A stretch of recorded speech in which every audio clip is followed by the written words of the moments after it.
reka nange urugero k'umugabo w'Imana witwa Sawuli Imana ishaka umwami muri Isirayeli yemeye ko indogobe zabo zibura kugira ngo Sawuli ashake Imana mani magambo ashaka umuhanuzi kuko umuhanuzi yarepresentaga Imana muri Isirayeli. Icyo gihe Abisirayeli bashaka kuba nk'andi mahanga barishushanya. Imana iravuga ati ntabwo ari wowe banze muhanuzi n'ubundi urepresentagiye ariko banze giyewe ariko ntacyo reka nzabaha umwami ejo mu gitondo nzamukohereza. Nuko byagenze. Imana yemera ko indogobe zibura barazihiga mu migi itandukanye muri Isirayeli hose barazihiga. None bagiye gusubira mu rugo kuko Sawuli yabwiye umugaragu bajyanye ati rero reka gusubire mu rugo kuko papa arava kuri no mutima ku ndogobe awushire kuri twebwe ko basi papa nagira impungenge zanjye ko nabuze nanjye ko amazi iminsi 3 bazibuze.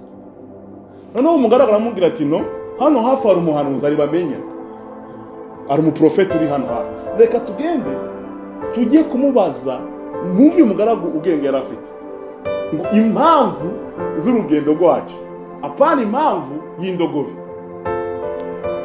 Donc iyo maze gusobanukirwa kujya imbere y'Imana niyo mentalite impamvu yo kubaho kwawe kubera kuri kwisi kubera ko wavutse muri kino gihe runaka utavutse mu 1900 cyangwa se 1800 ukavuka mu 1980 gutyo urimo kwinjira muri 2000. Donc ibibazo nk'ibyo nibyo Imana isubiza muri presence yayo. Ariko abantu benshi ntabwo bibaza ibyo bibazo. Abantu benshi baza kubera impamvu y'indogobe ntabwo baza kubera impamvu y'urugendo barimo kuko hano turi mu rugendo hano mu isi turi mu rugendo. Rero uyu mentalite y'uwo mugaragu niyo bajyanye imbere ya Samweli. Bageze imbere ya Samweli ikintu cya mbere yabwiye Sawuli ngo nusubire kandi kwibaza ku by'indogobe. Iby'indogobe tukura mu mutwe kubera iki ubutunzi bwose bwa Isirayeli buri ku mutwe wande wa Sawuli.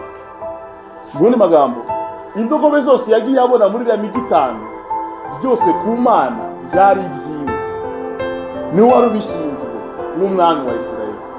Ariko kubera ko iyo information atarayafite ibyo yabonaga byose yabicaga akavuga ati ibi ntago ari ibyanjye ibi ntago ari ibyanjye izi ntago ari izanjye kandi umutima w'Imana byose biki Imana ishobora kwemera ugatakaza bimwe kugira ngo igwishurire ibirenze ibyo watakaje. Ariko abantu benshi tuza tubakomera dufite mentalite Imana ibintu Imana ibibazo Imana uranga ushakishe Imana ahubwo ni kubera ikindi muri ni kubera ikindi hano ni kubera ikindi muri iki gihugu ni kubera ikindi muri ni kubera ikindi muri aba bantu. Ibibazo nk'ibyo bituma wisobanura. Nibaza kugira ubutuzi bukurimo muri wowe na Imana gushaka sefini bitumye ibi bintu ufite bikenewe hari